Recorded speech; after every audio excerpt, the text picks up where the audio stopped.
get started, I need to make a very disappointing announcement.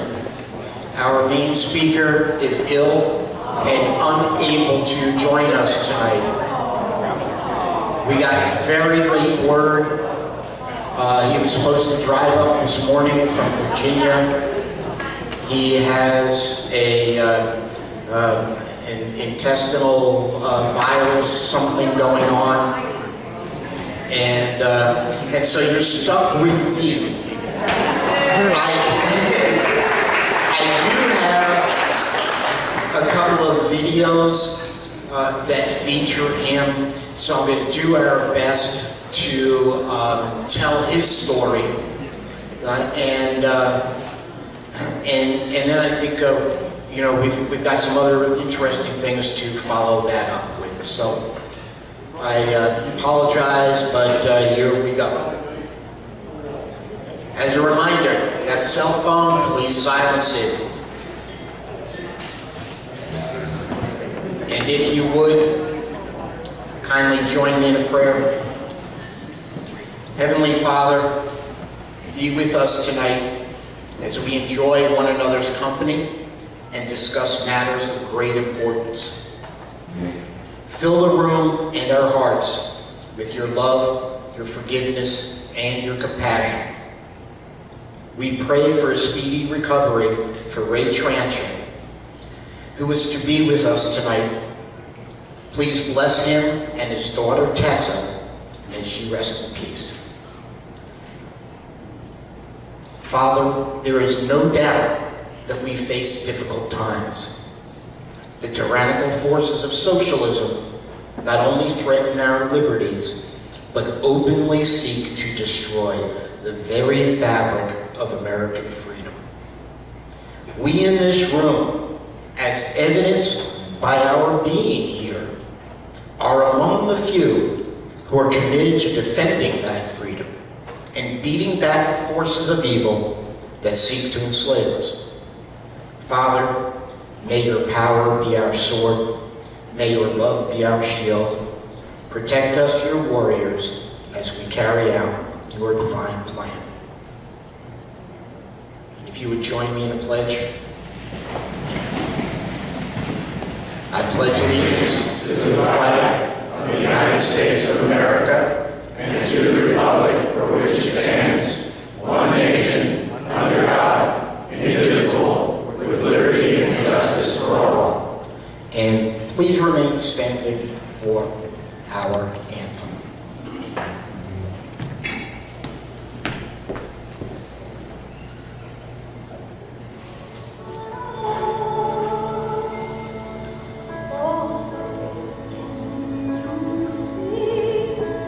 By the boundary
Tonight's agenda, I'll fill in for our featured speaker. We should get to me by 7:25. We'll take a break at about 8:05. Then we'll do the wall and legislation. Wrap up, final comments, and adjourn. So, announcements.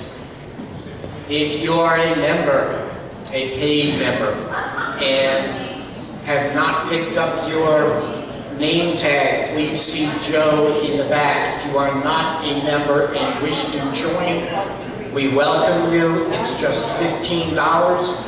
There are membership forms on the tables. There are membership forms backed by Tony, and all members help. Any first-time attendees here tonight? Thank you and welcome.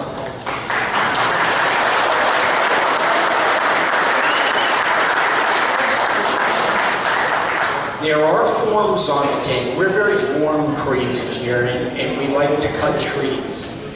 There are forms on the table for first-time attendees. If you would kindly complete one each and leave it up front on the technician table. What we do, first of all, they help us understand what brought you here.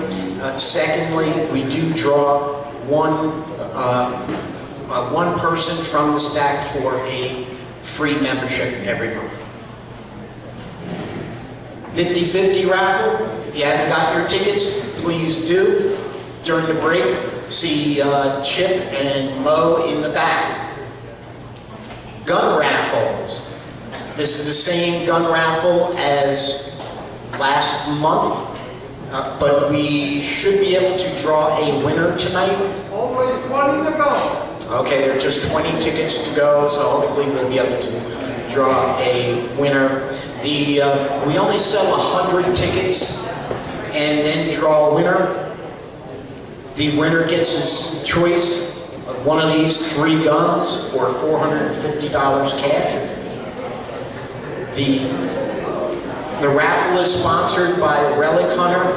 It's hosted by the Second Amendment Committee. I neglected to mention 50-50 is hosted by our Individual Rights Committee.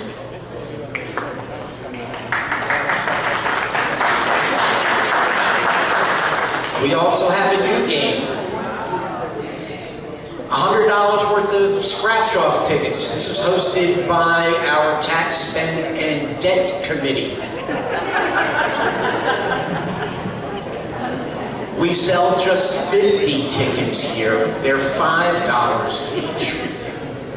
And the winner gets $100 worth of scratch-offs. So how much can you win? Potentially thousands with $100 worth of scratch-offs. Please see Joe and Michelle in the back for those tickets. Chips. If you are short on cash, you can buy, with your credit card, you can buy chips from Brian in the back, and then you can use those chips at any of the tables here tonight. The caution is, please know that the chips are good for only tonight, so you can't buy some and hold them for next month. They won't be any good next month, only tonight. Treasurer membership reports. We tabled both last month. I am happy to announce we do have a new treasurer. That's Diane Muller. Diane, where are you? Oh, here she is. Thank you for stepping up, Diane.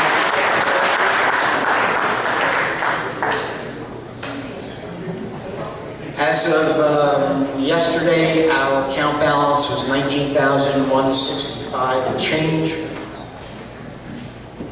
On April 9th, we hit a new record, $21,012, but then we spent some money.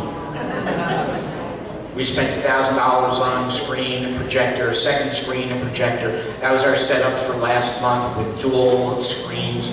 So we bought some additional microphones, etc.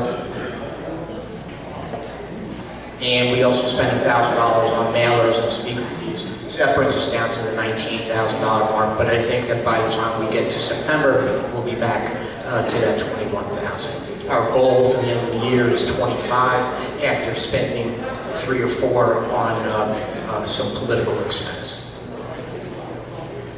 Membership report.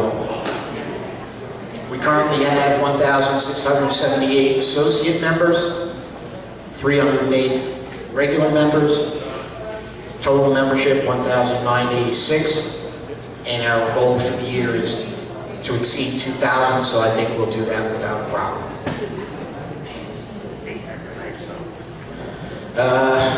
We have some routine business.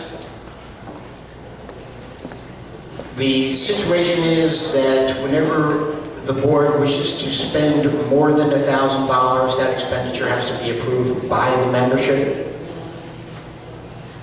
A motion has been put forth by the executive board to spend up to $500 each month, up to $500 each month, to hire a subcontractor in order to produce our general meetings. We're not going to do a written vote. There's no requirement for that in the bylaws. Voice vote is fine, but I'd ask that only active members vote, and an active member is someone who is paid and attends at least 2 events for either this quarter or the prior quarter. So, that said, can I get a motion to approve? Andrew Azon makes the motion, and second, Catherine Connett. All in favor? Aye. Those opposed? No. Discussion? Aye. I think the discussion should come before the vote. I have a question. I'm sorry, yes. What do you mean by produce? Do you mean video or? The entire night. Produce the entire PowerPoint, meeting, equipment, setup, the whole thing. Thank you. Okay, moving on. Boy Scouts. If you recall back in, I think it was March and April, the Boy Scouts were here. They were set up in the back. They sold cannolis, and their goal was to make enough money to be able to go to West Point. They did.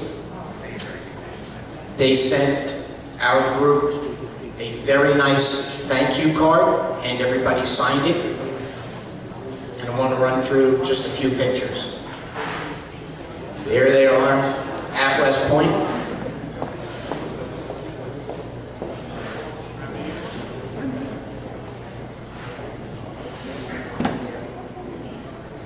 Somewhere in here you'll see Franklin.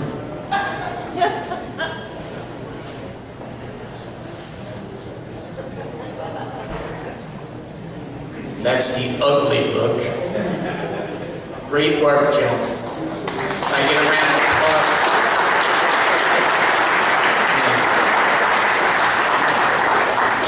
At this point, I'd like to bring up Val Ferguson for Support the Troops.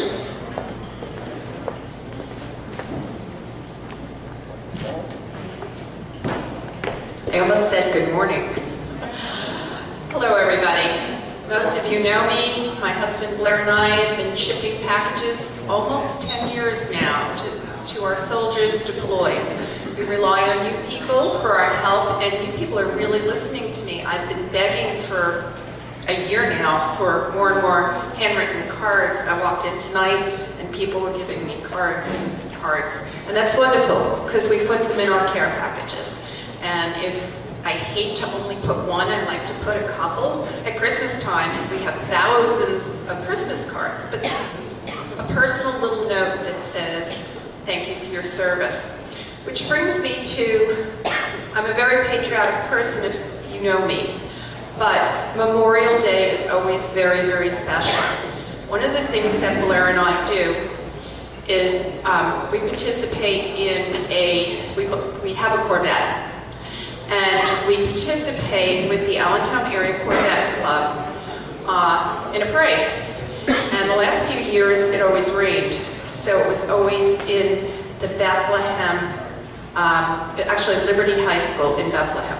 This year, it was nice weather, and it was actually outdoors. Both ceremonies are very, very moving. But after that, we get the same people and then more. And I'm going to invite you, I know it's a year ahead, but if any of you want to join us next year, we had a bunch of tag-alongs. And what we do is we visited 2 fallen soldiers in Easton. We've gotten to know their families quite well through the work that we do. And we plant flags that were donated by Lowe's, and they're American flags made in the USA, and we plant them all over their memorial garden. Well, each year it gets longer and longer because the parents talk to us, they tell us about their sons, and they are so appreciative that people have not forgotten their sons. One was a captain, one was just a private, and you'll listen to their stories. It's just amazing. Which makes me think how wonderful it is to be in America and just have these liberties. Tom mentioned socialism. Recently, I was overseas, and all the countries have socialist government. And guess what? They are all eager to talk to Blair and I about America, how wonderful America is, and how wonderful Donald Trump is. So it was very, very refreshing.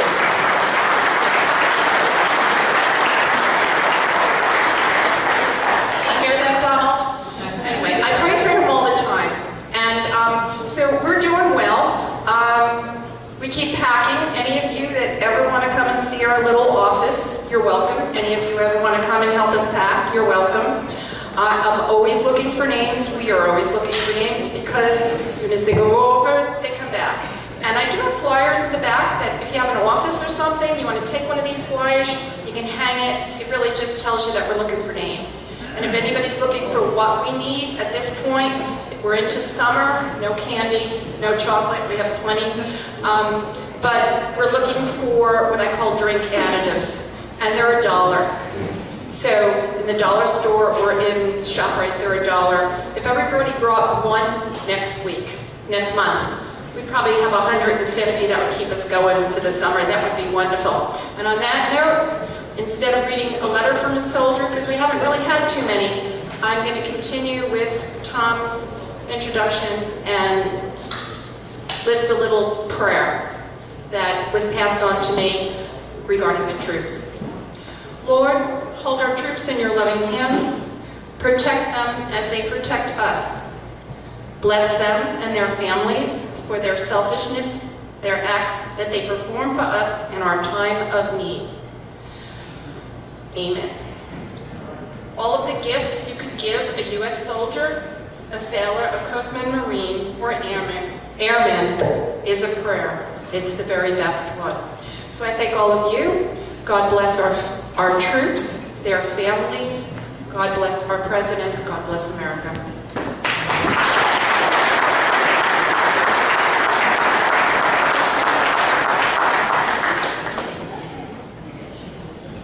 So, tonight's meeting, our mission is to build a wall.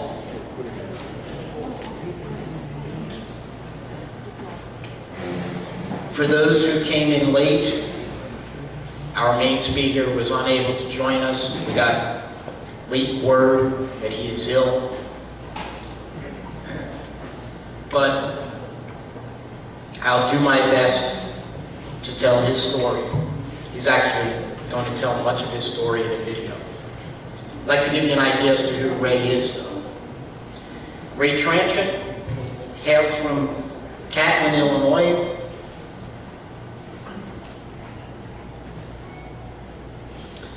A small factory farm town south of Chicago. His parents immigrated from Northern Ireland and France, becoming American citizens. His father and family worked in the factories and coal mines of central Illinois.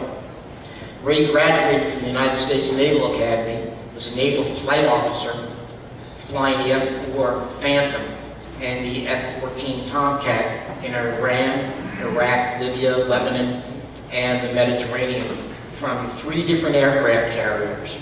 Ray also graduated from the Armed Forces Staff College and the Navy's Fighter Weapons School. Upon retiring from the Navy, Ray became a public school teacher in Tidewater, Virginia, received a master's degree from Old Dominion. After teaching in public schools for 7 years, Ray became project manager for one of the largest Navy IT projects. Since leaving his home in the 70s, Ray has lived in Tidewater, Virginia, and in Washington, D.C. area, serving the public in many capacities. He's appeared on Fox News, The O'Reilly Factor, Glenn Beck, Fox Business with Neil Cavuto, Fox on 5, Laura Ingraham, Fox and Friends, and has witnessed in front of 2 congressional House judicial committees on the cost of illegal immigration. He's lived in Illinois part-time for the past 10 years and has happily retired back to live in the prairie he came from. That's his daughter, Tessa. And I think we'll hear his story.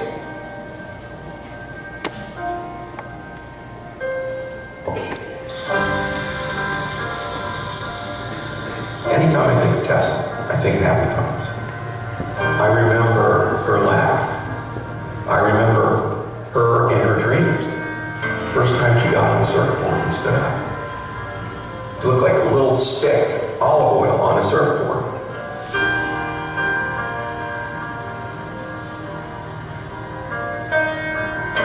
You know, she's surfing in heaven. You know, she is. She's on a surfboard. So, it's the worst thing that ever happens in your life, losing a child. I just grabbed from the 16 years I had with her.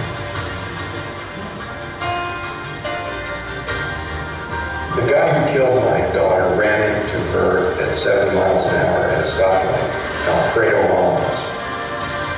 After the investigation, we found out that he was here illegally. If we had done what the law says, after he had his first DUI, his first felony, he would have been at that time and place, and those girls would have died. This issue ties into a bigger picture, and the politicians have been slow to get it. We in Congress should wake up and listen to those who have been hurt by our failure to act. And what I've read about you feel like I do. I have absolutely no animosity toward any particular group of people. I don't even have animosity for the guy who killed my daughter. He went to prison for 40 years. He killed 2 young girls. I'm not so sure he would have gotten that now. The executive orders, the inability to hold people past a certain point. Sanctuary cities do not feel that they must call ICE. That is what defines a sanctuary city, that they prevent the federal government from knowing the immigration status of their people. We're not asking for anything radical. We're asking for our police and sheriffs to follow the law on the land, and that's it. And if we did that, we'd avoid some of these tragic situations. Right, which happen about once a day. I didn't really get active until I got some of the information from the police, and then I went to the trial. And after that, I thought, I'm going to be an activist. I'm at least going to get the word out about what happens and the pain that it causes if we don't have fairer immigration standards. It becomes more passionate when it's your family, it's your kid. I've met with 15 or 20 legislators. I sat in 2 congressional hearings on immigration reform, told my story. This is the cost of not fixing the system. This is the cost.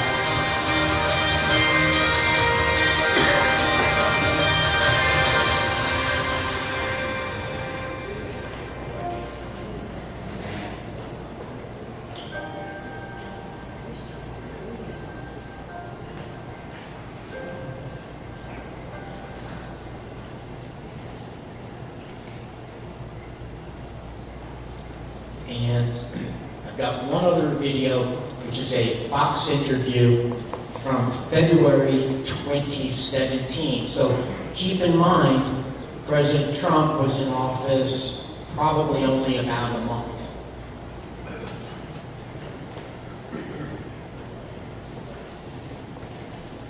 President Trump moving forward with his campaign promise to keep America safe. Homeland Security issuing new immigration initiatives today, helping victims of criminal aliens. The federal government will establish the Victims of Immigration Crime Engagement Office. So it reallocates resources that were for illegal aliens for outreach and advocacy. It shifts it back to victims of illegal immigrant crime. With me now is Angel Dad, Ray Tranchant, with the Remembrance Project. Ray's 16-year-old daughter Tessa was killed by an illegal alien driving drunk 10 years ago, something certainly that no parent Ray should experience. And I'm curious what you think about this. Do you think that the Trump administration, DC in general, is finally recognizing your family's pain and other families' pain when they lose someone in a drunk driving accident or violent crime that's committed by an illegal alien? Well, I believe so. I think one of the tipping points that President Trump was elected was because of his stance on immigration. I think, the Border Patrol endorsed him. He came out with real numbers. He said 10,000. The other candidates for the past 8 years who've been looking the other way, in my opinion, have always said, well, we doubled the force. And this year we may increase it by 1/3. But, what was the base number? 100? 200? The point is he's really making a difference. The second thing he's done is he's put leadership in position. The last 3 Homeland Security executives were bureaucrats, lawyers, Napolitano, Morton. And the point is now we have a general, and the general knows how to hold the line. He knows how to hold the line, he knows how to make borders, and he knows how to enforce the law. Why And do you that's think, what we're doing. Why do you think that President Obama and that administration refused to recognize you and families like you? That's a very complex question, but the bottom line to me is that they were prioritizing a focus group over Americans. Let me tell you, these Border Patrol agents and these ICE agents are patriots. My brothers are police officers. Their kids are police officers. I come from a cop family. My mom is an immigrant. I consider myself the son of an immigrant. But I don't consider people who break into the country immigrants. That was a disinformation campaign by the left. Because I don't believe you're an immigrant unless you A, are invited, B, have a green card, and C, have passed your all the immigration checkpoints that you have to do. So all along the candidates that talked about America was built by immigrants. It was built by immigrants, legal immigrants, not people who broke into the country. My grandparents were immigrants as well, from Italy. Mine is. I'm curious to know what you think. Obviously nothing's going to take away the pain of losing your daughter. I know she was with her best friend as well, who's also gone. But She was.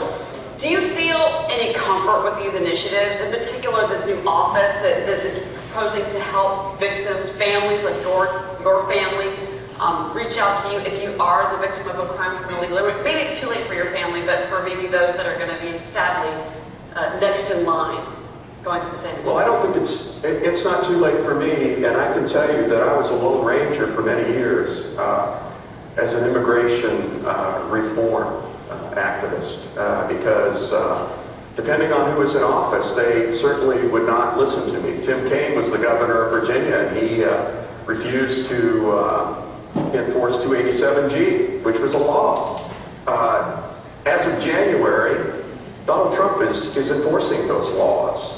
And so the left basically just ignored and called these people immigrants, and they weren't. Well, Ray, we are so sorry for your loss. And I do hope that things get better, for not just for your family, but for other families that have suffered the same loss as well. Thank you, sir. Yeah, thank you.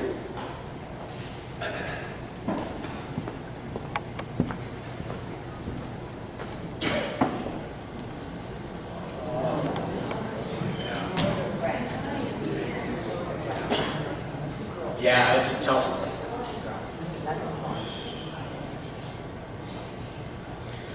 Okay, so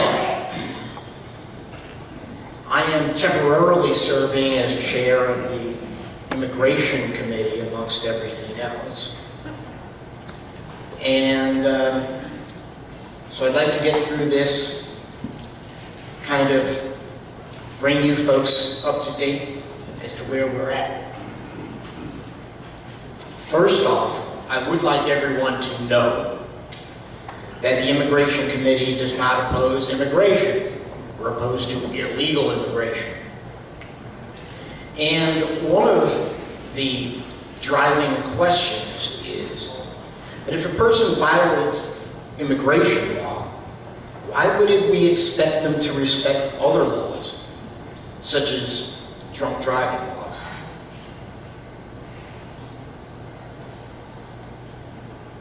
As a committee, we are focused on three things: Lehigh County sanctuary status, building the wall, and federal legislation, H.R. 3003, 3004. So the first question, what we're going to do is we're going to handle the Lehigh County issue first. That'll take us up to the break, including some questions. Then after the break, we will deal with the wall and the federal legislation. But the first question to ask is Lehigh County really a sanctuary county? Basically, it all stems from a resolution that was passed in 2014. That's resolution number 2014-36. It states, among other things, that once the subject of a detainer is not otherwise detained, the Lehigh County Department of Corrections shall release the subject of the detainer from county custody unless the Lehigh County Department of Corrections receives a judicially issued detainer warrant or order. So the key words are the last few, judicially issued. I'll get into that a little bit. The reason for the resolution itself is a rather long story and not one that we have time to go into tonight, but it does relate to an arrest back in 2010 of Ernesto Galarza. When looking at this topic and the question, is Lehigh County a sanctuary county? It's important to understand that local governments are never compelled to do the job of the federal government. The federal government, certainly in this case, has its own police force. It's called ICE, Immigration and Customs Enforcement. Any cooperation between a local government and the federal government is always on a case-by-case basis. Here's how it works. I want to give you just a rough idea. Let's say we have a drug bust, and the individual is, brought downtown, central booking, and he is then believed to be an illegal alien. He goes through the process that everyone else does, and at that point, though, the Department of Corrections will notify ICE. We have in custody an individual who we believe is an illegal alien. So they create that communication to ICE. Now let's say the individual posts bail. Bail is set, and he posts bail. Again, Department of Corrections will notify ICE. Hey, the guy posted bail, and he's due to be released tomorrow at noon. Well, the next day at noon, when he's released, ICE should be there to pick him up. They do their homework, they come down, they pick him up at noon. Of course, they don't always get there that quickly. And so if they don't think that they can be there when this individual is being released, and I use the example of someone who posted bail, but it could also be someone who had been incarcerated, maybe was in the county jail for 6 months or a year, and is being released. Same situation, ICE is notified, ICE sends a couple agents down to take them. But if they can't get there in time, they issue a detention order. That says, hold him until we get there. Now, you can't hold them forever. According to the law, ICE, the detention order actually is in force for 48 hours. That does not include weekends and holidays. But generally speaking, ICE has 48 hours to pick this guy up. So potentially, he should be released, but he's being held by the locals for up to 48 hours waiting for ICE. That is how the story goes. In Lehigh County and many others, there's a total of 16, maybe it's 17, in Pennsylvania alone. Rather than hold the individual, they will require, as per that policy, that a judicial order accompany ICE's order. In other words, ICE order is insufficient, they want to hear from a judge. And it can take many days in this case before a judge would respond, so the guy gets released and he's long gone before ICE can actually take him into custody. Well, some might argue that Lehigh County is not actually a sanctuary county, stating that the county is in fact compliant and might even quote current compliance statistics. We, the committee, would argue that yes, Lehigh County, you are a sanctuary county. And we point to ICE documents that clearly list Lehigh as a sanctuary county. I'm going to show you some of those. Most important, though, is the Immigration Committee's position is that limited compliance, and that's an accurate description of Lehigh's policy. Their current policy is they limit their compliance. That limited compliance is not full compliance. And more important, it's not Lehigh's actions that result in the sanctuary status. It's the policy itself. It's Resolution 2014-36. So even if Lehigh is actually complying these days with ICE requests, our position is you're still sanctuary because you have the policy in place, and that's what ICE bases their decision on. So there's a map. You see the flags are all sanctuary jurisdictions, and there's a call out over Allentown. And this data is based on ICE data, and it actually states that, what the policy states. This is the actual ICE document from February of 2017. In this particular table, Section 3, it's a table of jurisdictions that have enacted policies which have limited cooperation with ICE, and Lehigh County is at the top of that particular page. So, what's the consequence of doing nothing? The resolution will keep Lehigh on the sanctuary list. Now, in all fairness, the list that I just showed you was ultimately pulled by DHS. They found some discrepancies in their particular report. They were primarily based on misidentification of certain county names, and I think one of them was Franklin County was listed in Pennsylvania when it should have been listed in Illinois or some other state. So they pulled that list to make a couple of corrections like that. I don't believe it affects Lehigh in any shape or form, but they have not republished that list for some unknown reason.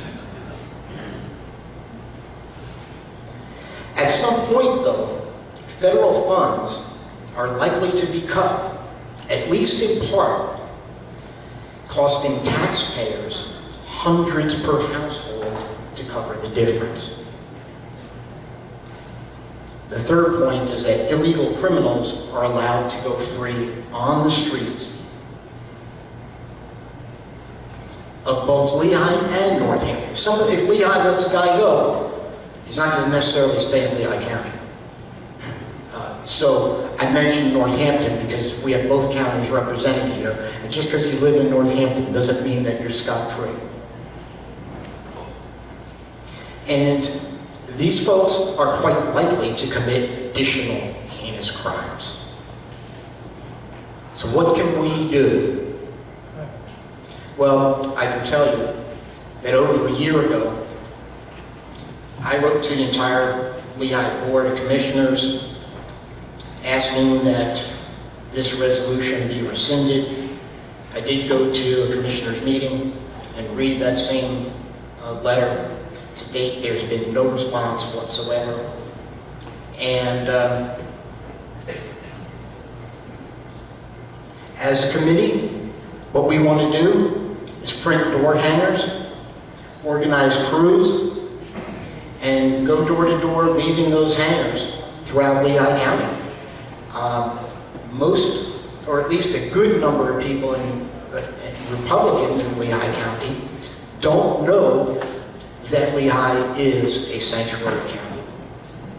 So my question to you is, do you have any interest in joining us door to door, hanging some informative issue-based material? If you do, there are forms on the tables. There's a copy. Please complete the form and just leave it in the bucket in the center of your table. And depending upon the number of people who do this, we'll give you a call. If the weather is good, we'll get out there, we'll go door to door and make people aware of the issue. Our goal is to get the county to rescind that resolution. So, at this point, as we head for break, is there anyone who has questions about Lehigh County? Can I get a couple of people with microphones? Tony's coming up. There are microphones on the table. All the way to the right is on. And Brian has a question in the back.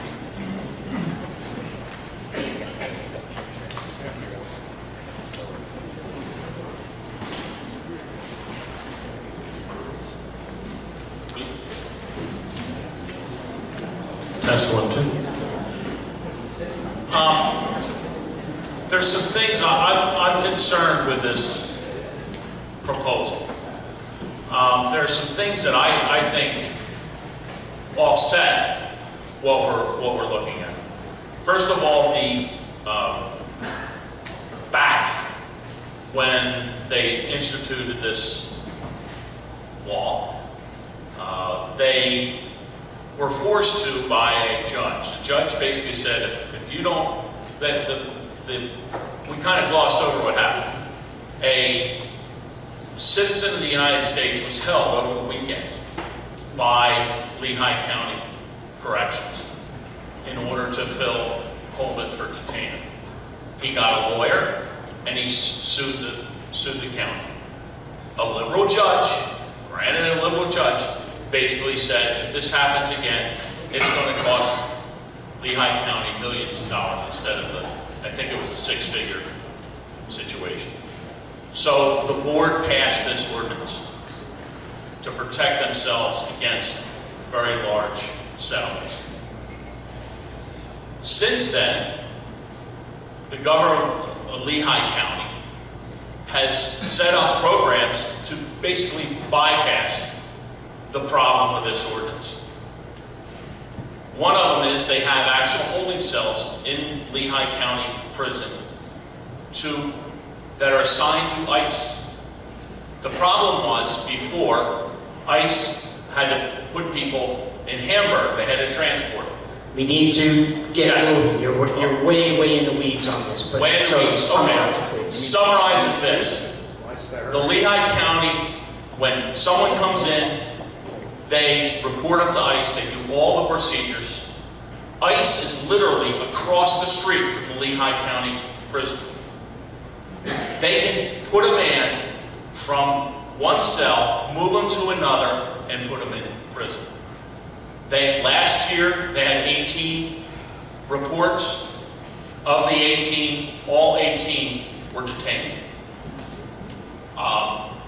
Okay, is there a 16 question? The question is, we're wrapping ourselves up in a situation. I think we're going out there and broadcasting this situation unfairly. I think the Lehigh County has done what they can with a very bad situation. Okay, can I respond? Thank you. You're certainly welcome to your opinion that's unfair. I think actually releasing illegal aliens is far more unfair. As for the specific issue of this person having been a citizen, there's no doubt a citizen should not be held. The fact that he was, however, is not ICE's fault. That is the Lehigh Department of Corrections' fault. We have the facilities to determine whether an individual is or is not a citizen. Those are very extensive tools, especially today.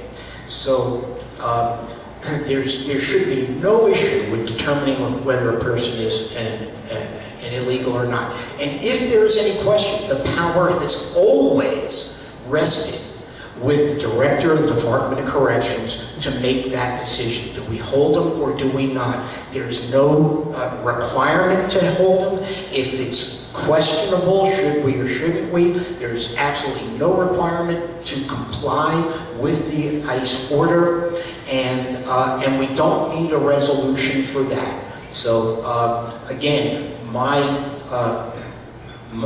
opinion is, and the Immigration Committee's opinion is, that this is something that we ought to chase. I think there was another question here. Another question. Hang on, we have one over here. Well, he asked one of the questions I was going to. I wanted to ask, why does it take so long to get ICE here? But apparently that's not an issue. So I have other questions. So I'll make just one more. Why does it take, if Lehigh County and the Department of Corrections needs the supplemental judge's order in order to hold them until ICE gets here from wherever, why does it take so long to get a judge's order? I mean, maybe I watch too much TV, but it certainly I'm not doesn't. prepared to answer that question, but So it's not- they do an awful lot of work, and expecting judge to respond Okay. within 48 hours is not always, reasonable. Okay. There was another one over here, I believe. I have a question. Yep, wait for a microphone, please.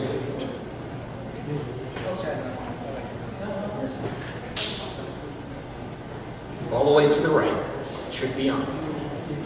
Okay, my question is, it's my understanding, I'm certainly not an expert on this issue. It's very complicated. Yes, it is. that a federal judge issued an order, and that resolution, Could you please put the microphone closer to your mouth? and that resolution was to comply with a federal judge's order. And if the county did not comply with that order, they were going to be found in contempt. That's my understanding. The resolution was written to comply with a settlement agreement. So both parties were involved, and one of those parties in the end was the ACLU.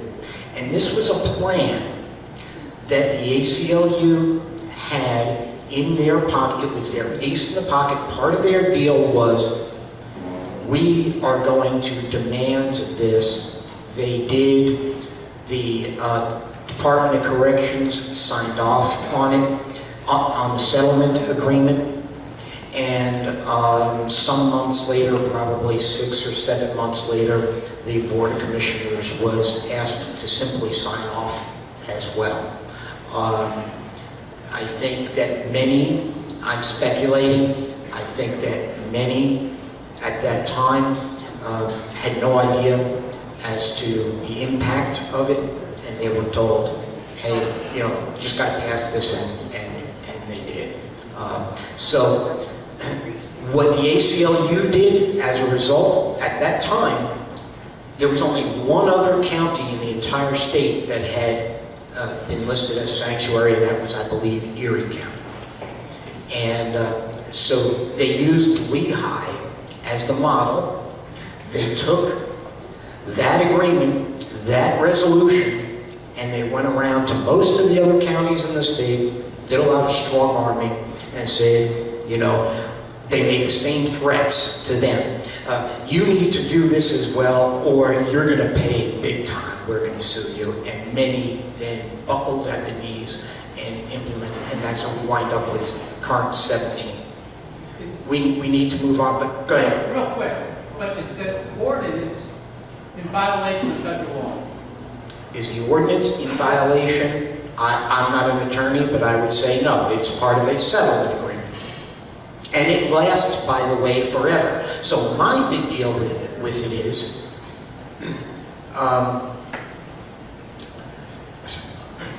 how does the Lehigh Board of Commissioners, who signed off and passed this resolution, how do they compel, because it is part of the settlement agreement, which is forever, they're actually compelling other boards forever to this policy, and there's something that's not quite right with that. Is the resolution a violation of federal policy, of federal law? No, it is not. But what it says is we are not going to comply as a policy with ICE, and therefore the result is ICE says, okay, when we come after you, you're not, you know, you're considered a sanctuary county. When we come after you, you're not going to qualify for funding. Before I pass the microphone off, I have a question about that. How does the judiciary, being that there's separation of powers, have the power to create law and force law to be passed by another arm? It's a mess. It's a mess. Government. And just rescinded. You gave an example if a prisoner was being released after 6 months and they said he was illegal and they notify ICE to pick him up when they get out. Why are they in prison to begin with? Why can't ICE pick them up before they go to prison? Why are we paying for that man for 6 months or whatever? Why can't they be arrested? Sorry, Because I don't even come off at you. Yeah, right. We've been prosecuted for a crime and sentenced, and he needs to complete his sentence as ordered by a judge. Now, once he's released, that's when ICE takes over. And that's when they can pick him up and they can hold him on immigration charges. I don't know if that answers your question, but that's the way the law is. Anyone else? We have just a couple more minutes. One more. I've got the microphone. I guess I was next in line. Just want to give a little context to this and also then to partially answer Mark's question. The process has changed since the time the original individual was arrested, which was back in 2008. The process that is followed now when somebody is arrested, the information, biometric information, which is a fancy word for fingerprints, is sent to the FBI. The FBI shares that information with ICE. If ICE believes that those fingerprints belong to someone who is in this country illegally, they will then contact the local authorities and say that you've got an illegal alien, and they'll begin the process to find when they can pick him up, or if they need to issue a detainer request. That's called probable cause. It's important to note that all detainer requests issued by ICE are accompanied by a warrant signed by a legally authorized immigration officer. It's either a warrant to arrest illegal alien or a warrant to remove illegal alien. Lehigh County, as Tom said, will not honor those detainer requests even though they are accompanied by a warrant. It is that fact that makes Lehigh County non-compliant and considered a sanctuary city. And to answer Mark's question, again, this was settled by a lawsuit. There are several options that could have been taken. For example, Lehigh County can appeal, like they plan to appeal by the court decision saying that they have to remove the cross from the seal. They're going to appeal that. They could appeal this. They could go back to the judge and say that the situation has changed. There's now a different process in place, i.e. a warrant accompanies every detainer request. They could have taken that approach, but they have not. And to answer the question in the back, yes, I believe last year there were 18 requests, 17 were turned over. But there have been periods, there have been at least 3 since this policy's been in place. There have been at least 3 detainer requests that have been denied by Lehigh County, which means those individuals have been released. Thank you. Okay. We have to move on. Okay. We have, can you make it quick? He didn't get a question because he didn't have one. Excuse me, sir, but we have no obligation to take all the time at night to give everyone in the room time to answer a question, okay? No. Go ahead, we'll take this one for this gentleman here. I was addressing my comments to this young man. Thank you. My name is Mike Schwer. Hold it. My name is Mike Schwer, and I was a Lehigh County Commissioner up until last year. We're not making Okay. speeches from former Lehigh County Commissioners. If you have a question, I'm not ask the making a question. speech, but I'm just Ask here. the question and don't- I can tell you all the facts about this. I'm happy to fill you in. We are not a sanctuary county. All right. All right, thank you. If you're going to ask a question, you're going to ask a question. You're not making a speech. Please have a seat, Mike. Now, if people have questions, they can address you during the break. This is not your presentation. I Thank you. said we passed it because this was a position. That's not the case. That's not the case. Tell the truth.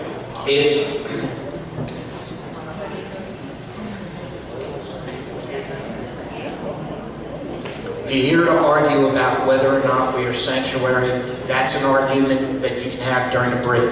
Thank you. But I have facts that you misrepresented. You are out of order, sir.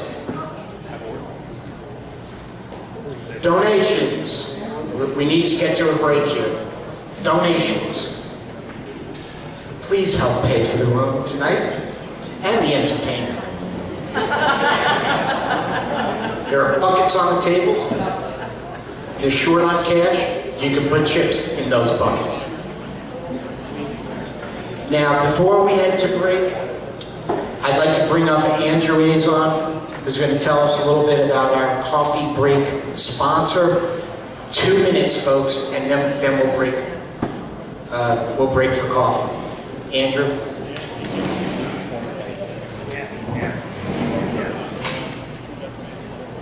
Good evening, everyone. So Tom and I met this gentleman, actually my doctor. I was affected by Obamacare, so I don't have a prescription for any sort. Fortunately, I only take a few medicines, but one of the things I suffer from is sinus infections. My doctor prescribed a antibiotic that was costly. He told me to go to Easton Specialty Pharmacy. I called up Walmart. The pharmacy prescription was about $64. He told me he could give it to me for $12. I said, you have a customer. So, Question, how many of you take prescription medicines? If I could save you some money, when would you like to do it? Today. If you are aware, our gas prices have been going up. If you could get your medicine delivered to you at no cost, free, would you be interested? And the last thing is, this is really cool. So if you know any seniors, or if unfortunately you do take a lot of medicines, you see people sorting their medicines with these little plastic containers that they have. So what this pharmacy does is, they sort the medicine for you. They have your morning, your afternoon, your evening, and additional medicine set up. So in case you travel, you just pull off the little piece there, and you're set and ready to go. So again, the advantages are very simple. They will try to, if you have Medicare, I don't know all the pharmacy terms and insurance policies, but they will do you right price-wise. If your copay is, I think, $4 or less, and they deliver it to you, they usually say, don't worry about the $4. Second thing, again, they deliver it to you, and they have this dispensing system. The other thing that this company does is they have home health care services. So if you know any senior or even a person who might have, a younger person broke their leg or needs some assistance at home, they provide that service. What's interesting is when Tom Campion and I went to his office, this gentleman is an Indian guy. He is an entrepreneur, he employs several people, and he plays country music at his office. I asked him why country music, and he said because he lived in Tennessee for a long time. So he's right across from the Easton Pharmacy. If you are at all interested, no obligation, come over there to the table where I'm at, give me your name, your phone number, and I'll have one of the pharmacists call you.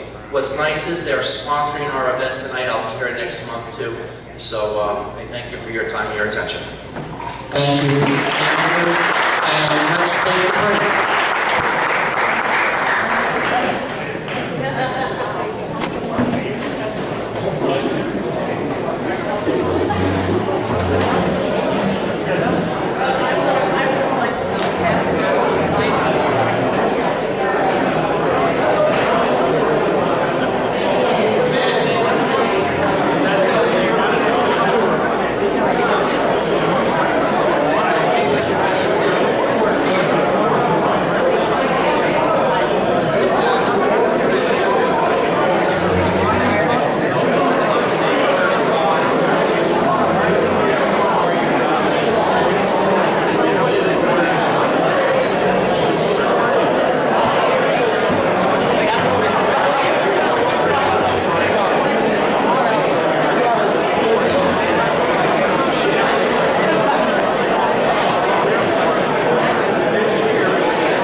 So it's time to talk about the wall.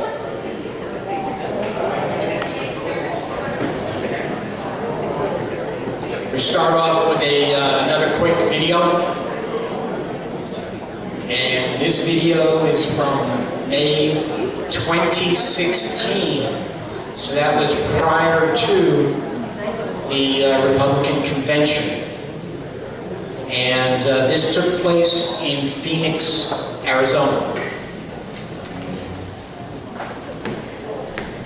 So, 2 weeks ago, the Border Patrol, these are great people, Border Patrol agents, these are people that know more about the border than anybody will ever know, other than, of course, Sheriff Joe Arpaio, who endorsed me, right? Sheriff Joe knows about the border and he endorsed me. And 2 weeks ago, I got a call that the Border Patrol wants to endorse you. They've never endorsed a candidate for president ever in their history.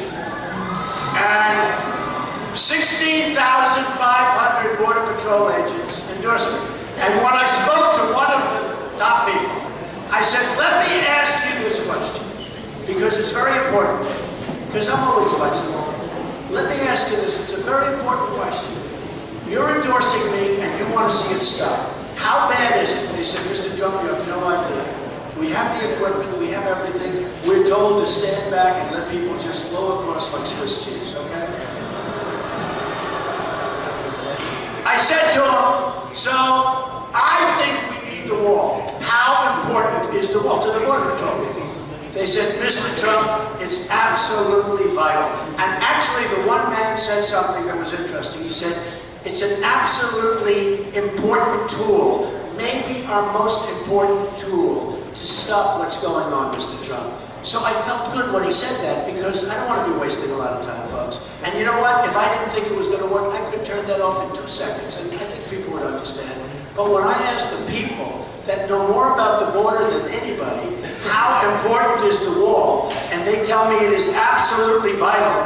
And in the other words, it's a vital tool, it's an important tool, it's maybe the most important tool that they can think of. We're going to build the wall. We have no choice. We have no choice.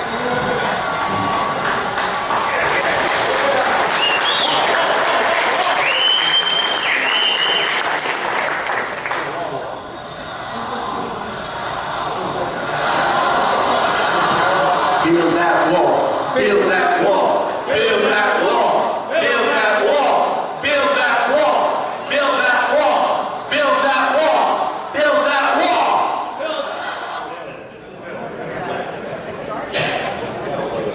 I think he's just understating.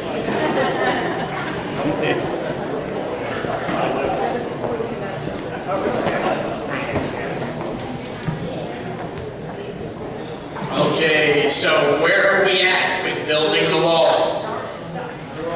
Well, a 20-mile section of porous wall along the New Mexico border is being replaced currently.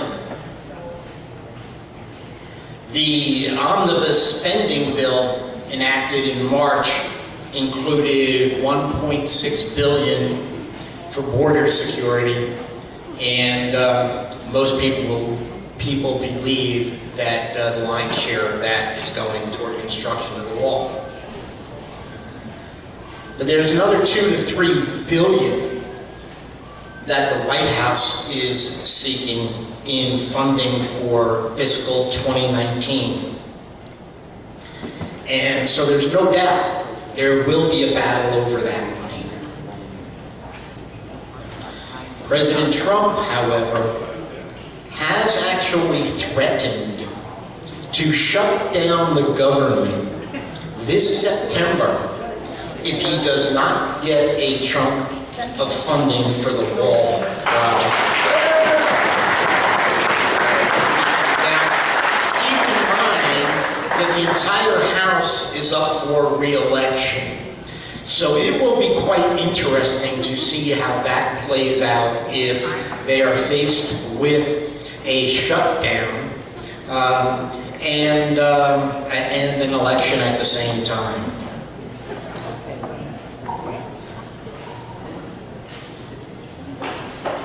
So let's talk about a couple of bills right now.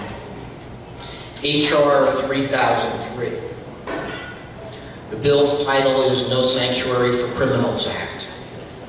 It amends the Immigration and Nationality Act to prohibit any federal, state, or local government from prohibiting any government entity, official, or employee from complying with the immigration laws or cooperating with federal law enforcement. In other words, no sanctuary for criminals.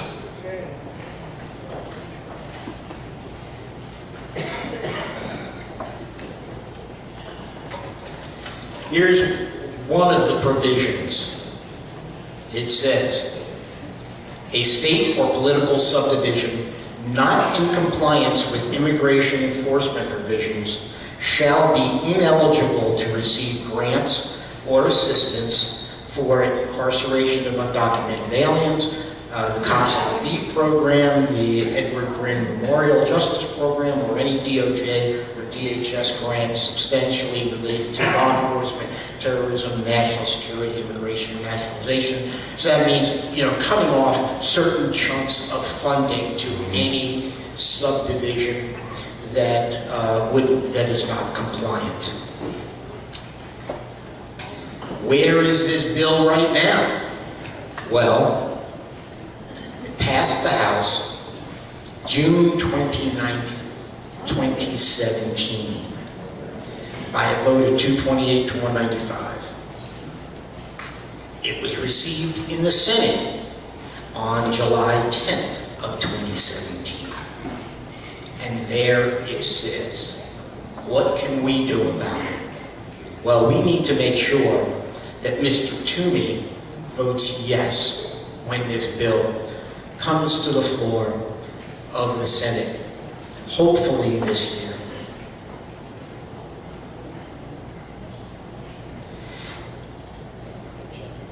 If there is no vote in the Senate this year, the bill will expire at the end of this year. Expecting it to expire, we really need Lou Barletta as we go into next year. We will need his vote. We need him to replace Bob Casey, and we need him. There's no doubt Lou will vote for this bill, and hopefully he will drag Pat Toomey along with him. There's another that goes along with it, Kate's Law. Of course, Kate Steinway, right? It says that an alien who has been deported and subsequently re-enters may be imprisoned for up to 25 years, depending upon other crimes that the criminal has committed. That bill passed the House on the same day, June 29th, by a vote of 257 to 167. It too was received in the Senate on July 10th, and again, we need Mr. Toomey to vote yes. So how are we going to make that happen? Well, our plan is to circulate a petition across the state. You have in front of you on the table flyers. We're going to get to those in a second. Once we circulate the petition, we will go visit Mr. Toomey with the petition data. If need be, we will demonstrate at his office to attract the media and put additional pressure on him depending upon feedback from our meeting where we presented the petition data. We can start right now by signing the petition. So now's the time to go to the flyers. The flyers have a URL at the bottom of them. lvtp.org/wall. If you do not have a cell phone, you can take the flyer home. In fact, take a bunch of them. There are a lot of them on the tables.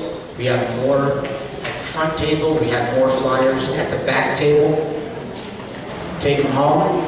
Get on your computer. Go to lvtp.org/wall, and you will have an opportunity to complete the petition online. It's simply a matter of providing your name, address, phone number, and email. You can start right now, though. If you checked in tonight and you have a smartphone and you received a message that says, "Thank you for checking in," you can simply reply to that message with the word "wall." When you do, the system will send back the URL for the petition. Just tap the link and it will bring you directly to that petition.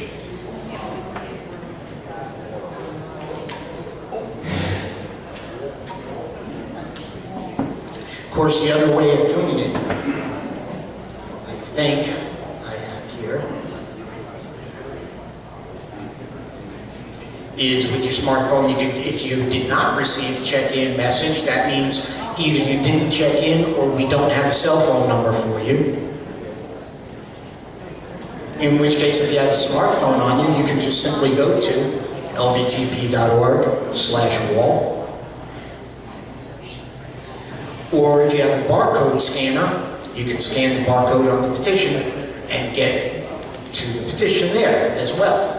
When you get to the petition page, it says, "This is the message that we will send your congressman and both senators." The message is, "As a U.S. citizen and concerned voter, I want Congress to get to work and build the wall.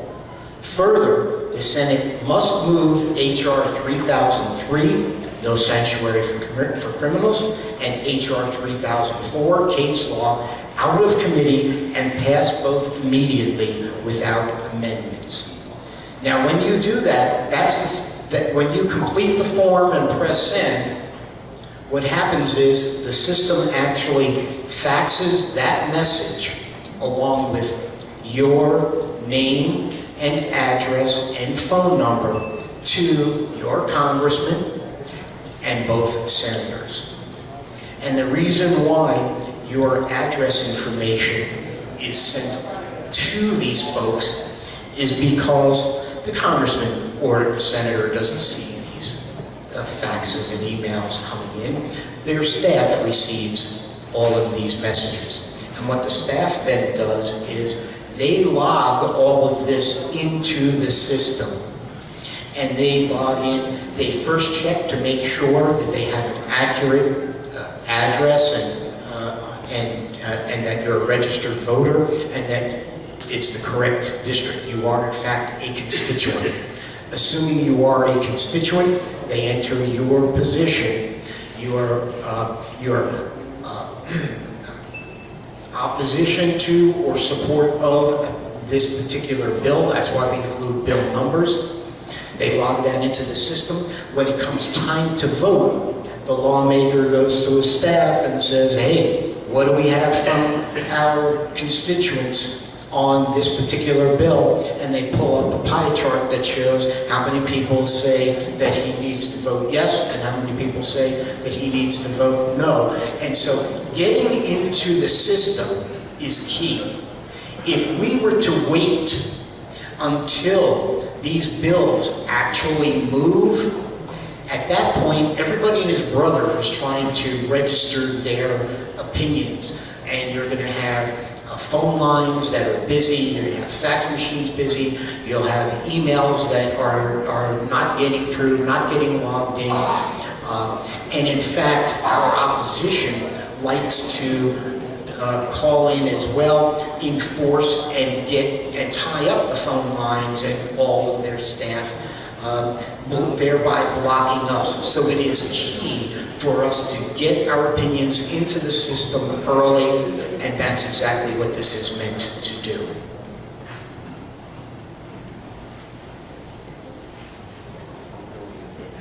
That's the petition. When you get there, that's the petition page. And at this point, I guess the point that I would like to make is that our key activity for tonight is asking you to not only sign this petition, but take flyers and get them to others who see things as you do. Get them to sign petitions as well. And I can give you a quick story. About a year and a half ago, in this very room, we started a petition for national reciprocity. It took a year, but ultimately, using this system, we gathered over 1,600 petition signatures and went into Pat Toomey's office and met with his chief of staff and general counsel and handed them all the data. Now, they get the data all along as it happens, but when we went and met with them, we handed them the printed version of it and gave them the data on a USB stick, and they were extremely appreciative of it. And in my view, that was a very successful meeting that we had with his staff, and I believe it's an excellent method for making our point. So with that, we do have questions. We have one from Val in the back, and this is on the topic of immigration. No, it's not. I'm sorry. It's just a clarification on your text messages on the wall. We all get so many solicitations these days. I mean, especially from Felix, whoever he is. By us signing in on our phones, is there anything, could you just put us to ease about that? And also, that same login, can we just forward that to our friends, just Yes. the way it is? Okay. So yes, you can forward the URL. And as far as being bombarded with junk texts, no. We own this system completely ourselves. We're the only ones on it. We manage it. We do not sell or give away the data to third parties. It is for use with this petition and this petition only. Thank you. We have another question. Ann? Tom, I just wondered, in the 15th congressional district, who are you going to send it to? Well, currently it'll go to Charlie Dent's office. So does he have a staff that's continuing? Yes. And they'll keep everything until November when we elect his replacement. But so for this stuff that's going on today in Congress, we're not going to get a vote, right? On these, I would say that it is rather unlikely that we would see a vote in the House this year on these bills. However, collecting all of this now and getting this into the system does get transitioned and passed off. And if we need to, all of this stuff remains in a database. So if it had to be, if there was some major change, we'd just resend it all to the new individual. So with the stuff that's happening now, like today, I don't know exactly what's happening, but they're saying they might vote on certain things. The 15th congressional district will not vote on this stuff. I don't believe we have any representative at all right now on the 15th. Yes, so that will be absent. Thomas, just a way of further answer, when we have a special election for those of us who live in the 15th, that will occur on the same day as the general election for the new 7th congressional district, like every other vote that we're taking, November 6th or 7th or whatever day that is, on Tuesday in November. So the person who wins The 7th Congressional District will be sworn in to be the 7th Congressional candidate, or congressman, on January 2nd or whatever it is for the 7th. For the 15th, they'll be sworn in shortly after the election, and they will sit in Congress for about 5 weeks, most of which the Congress won't even be in session. So we will have a representative in the 15th for about 5 weeks. Thank you, Charlie Dent. Most of what we're doing now is in preparation for a new session in 2019. Other questions? There's one in the back. Yeah, Tom, thanks. I was contacted this week about the Goodlatte bill on the DACA program and immigration. Do you know anything about it, and should it be supported? I frankly don't know much about the bill, but my understanding is that the centrists in the House are currently trying to work a deal with the Democrats that would, satisfy the Dreamers. And the Freedom Caucus is battling them as we speak. I believe some of that went on today and will likely go on through next week. Any other questions about the wall, immigration?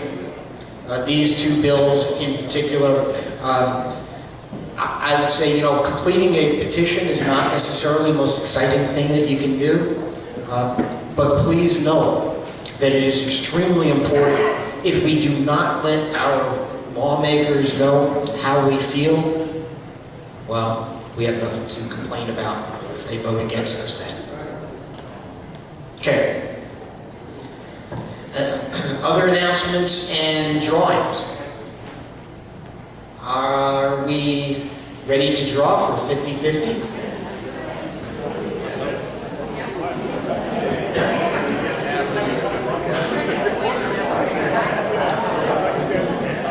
Mo's going to draw? Oh, Carlo's going to draw.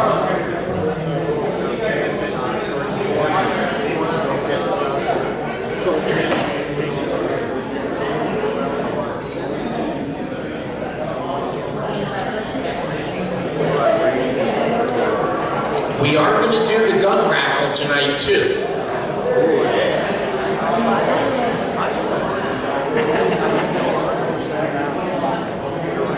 All the way to the right. Thank you all for your support. We have another great night tonight. And the number is 300283. Come on, man. The total is $170. Thank you again for your support. $170. Would you repeat the number, Jim? The number is 300283. This is 50-50.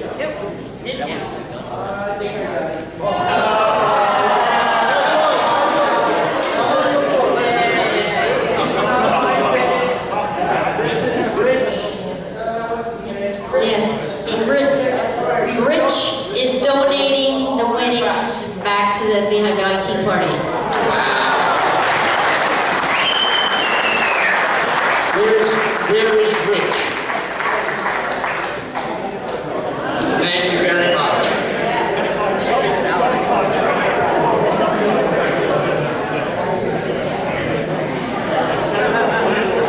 And gun raffle. Okay, got ticket number 2018 C-74. And the name? Russ Saylor. Oh, all right.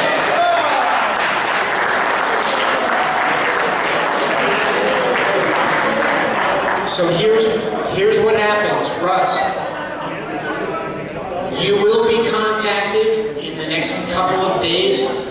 Mo will contact you and make arrangements from there. So just sit tight. We have your name, we have your phone number, and we'll be in touch. Thank you. Lottery scratch off, so we're drawing that or no? Okay.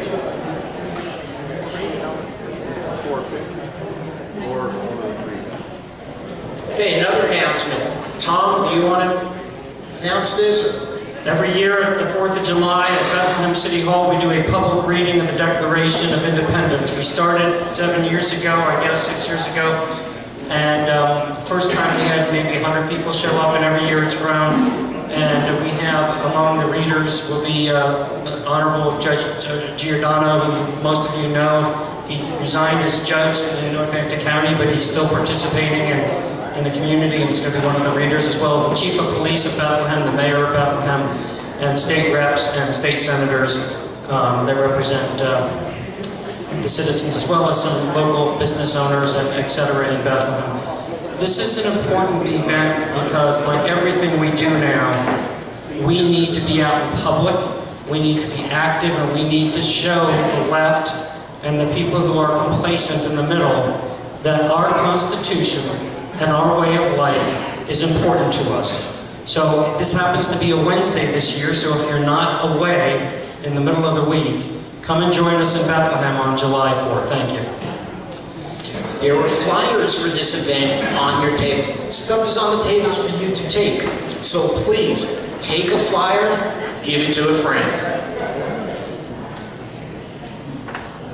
Next month, that's our July meeting here in this room. Is going to be short. You're going to have to listen to me again for about 30 minutes or so.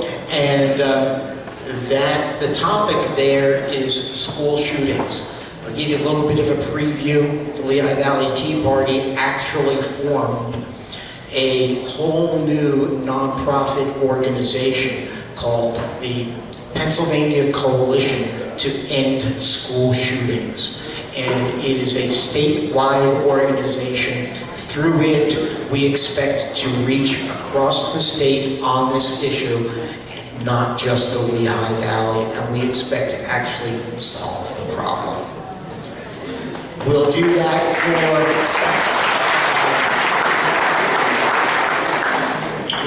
for about a half hour, 45 minutes. We'll break early, and then it's Hoagie night, so come on out. It's July 5th, so you've got 2 Tea Party things to do. 4th of July, Declaration of Independence at 11 o'clock in the morning, I think it said. And then July 5th at 7 p.m. in this room. The month after that, that's the August monthly meeting, which is August 2nd. We will have as our guest speaker Simon Campbell. Now, many of you know Simon from years ago. He will be speaking about right to work. And what we expect to do is to introduce there a new petition that covers, these are now state-level bills, Pennsylvania state bills, HB 50 through 55. Rod would probably know the numbers right off the top of his head, but we'll most likely do petitions for that. This is in preparation for what we expect to be a Scott Wagner win in November. Many of us in this room have heard directly from Scott Wagner. There is no doubt in my mind, this man knows the power of public sector unions in Harrisburg, and he is out to disrupt their stranglehold on Harrisburg and subsequently on the budget and on us. So right to work is a very important issue for Scott. What we're looking to do in August is start assembling the forces, building momentum, putting together a plan, and letting Harrisburg know that we want them to move this legislation. It will likely not go anywhere this year, but with the new year, when Wagner comes in, he'll get the budget squared away. We think he'll then go to 76, get that squared away, and then turn to right to work and get that squared away. So this is in preparation for that. We hope that he'll come out and participate in that particular meeting. The second half of the meeting will be presented by our energy group, and that is the moral case for fossil fuels. That's going to be a very exciting presentation as well. We hope you'll join us. That was August 2nd. August 11th, pig roast. Can somebody get a microphone back to Brian?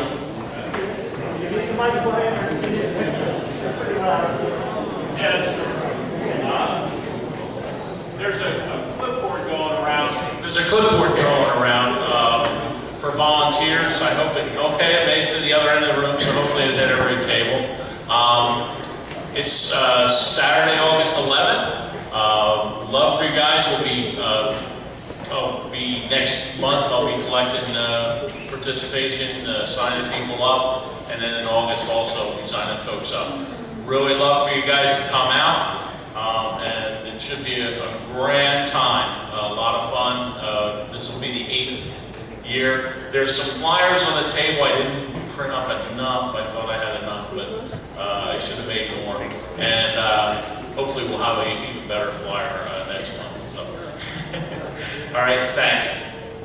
I can just add with his pig roast that Brian's done a fantastic job with that through the years, and I can pretty much promise you that we will have some important guests there as well, some people running for office at various levels that I'm sure will want to join us at the pig roast, so you'll be able to have some one-on-one time with some important candidates running at every level, and I'm sure that'll happen. So please put that on your calendar for the pig roast. And Mike Jasuli is the chef. And, you know, Mike's a Tea Party member. He's been doing this for, I don't know how many years.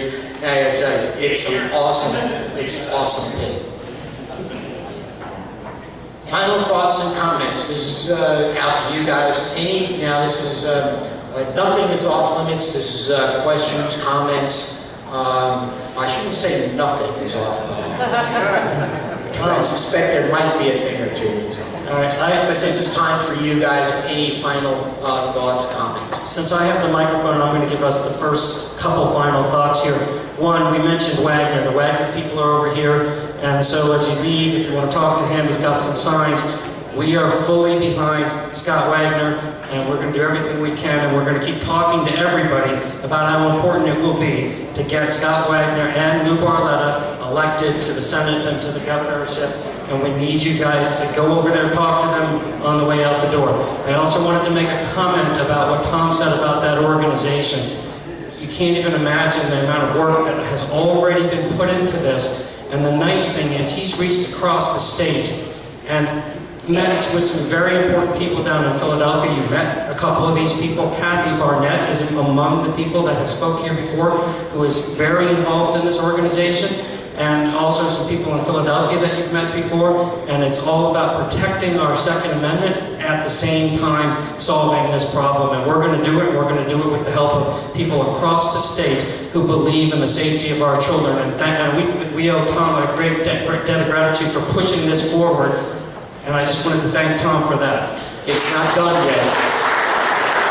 It's not done. We're just in the beginning stages. But you can only applause until there's actually something done. Right. Okay. And I think we had over here wanted to say something. So I would like to say something about activism, and the type of activism that you're doing is very pleasing to God, because I was reading in my devotions this morning, Zephaniah 1, verse 12, where God looks for people who will get out of their comfort zone, stop being complacent, and fight the corrupt culture. So we need to be culture warriors to really be working according to God's will. And God will bless you for it. Because He gets angry at complacency. There are a lot of people who are fighting. I could make a follow-up comment to that. The biggest fight that we're going to have is the general election 2018. You're going to continue to hear from us about how important it will be for everyone in this room to make sure that not only they get to the polls and vote, but to get all of their family and friends. Only the Republicans don't bring anything. I'm joking. We are a nonprofit, organization. It is key for everybody in this room to now start thinking about who they're going to work on getting out to vote. You know, if we do not retain the House and the Senate, we've got a huge, huge problem because our opposition is looking to destroy, impeach, or otherwise demolish Donald Trump and everything that he's built so far. It is a high stakes game. We need to get out there. Thank you for the reminder on activism. The one thing that everybody can do here is make sure that they get their family and friends out to vote. Tony. I just wanted to take a minute and recognize Scott Eulinger for being here. He ran for Congress in the 9th. Hey,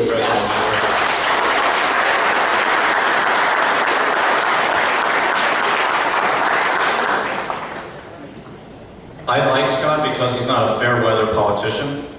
He doesn't just show up when he's running. He was a part of the Tea Party before he decided to run, and he's made a commitment to continue to come to our party.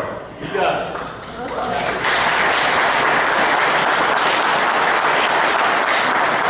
And I also want to make it clear that any politicians that come here, we don't need you.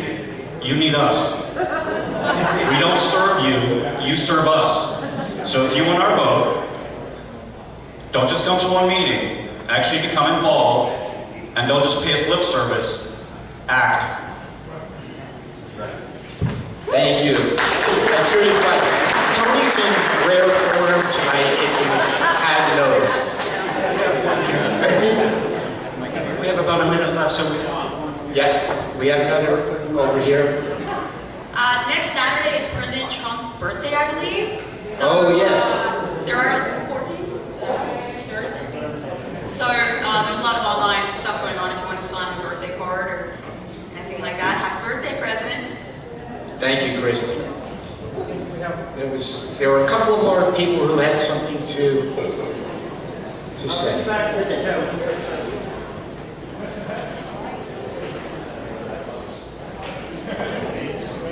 So speaking of activism, there are forms on your table. The Tax Spend and Debt Committee has launched a new program called Adopt a School. So if you're dissatisfied with the way that your school district is spending money, your money, if you're dissatisfied with the curriculum, that it doesn't align with your values, and that you don't feel that our students in these government-run schools are getting the education that they need, we have put together a program that lets you get involved.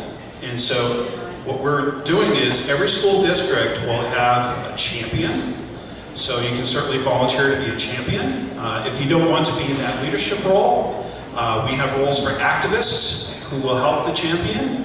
And we will go to school board meetings. We will have a platform for each school district.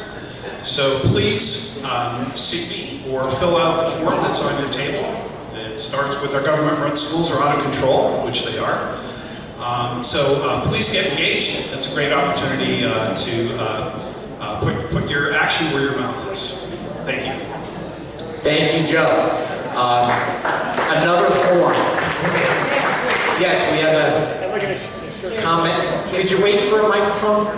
Yeah. Thank you.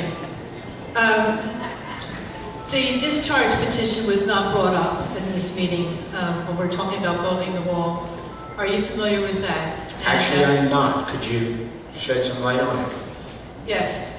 The discharge petition supposedly has 4 bills included in it, and they're all in reference to amnesty. And we were told through my other associates, to contact our representative not to sign on to the discharge petition, because in essence, it means amnesty to illegals. That's one question. And the other one, you mentioned about the elections. Yes. I, for one, was extremely disappointed with the workers at the polls. We need people to work at the polls, and I'm mentioning this now. I know that the election isn't coming up until November, but I would like to just ask you to get it in your mindset that you can spend some time at the polls. The people going in to vote need your help. Many of them don't know what they're going in for. And if we're there, we can help them.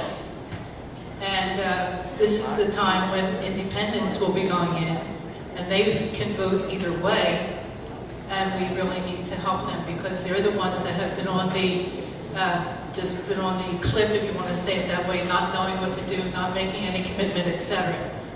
Poll work is absolutely essential. Thank you. Thank you, Steve. Any last comment or two? Tara.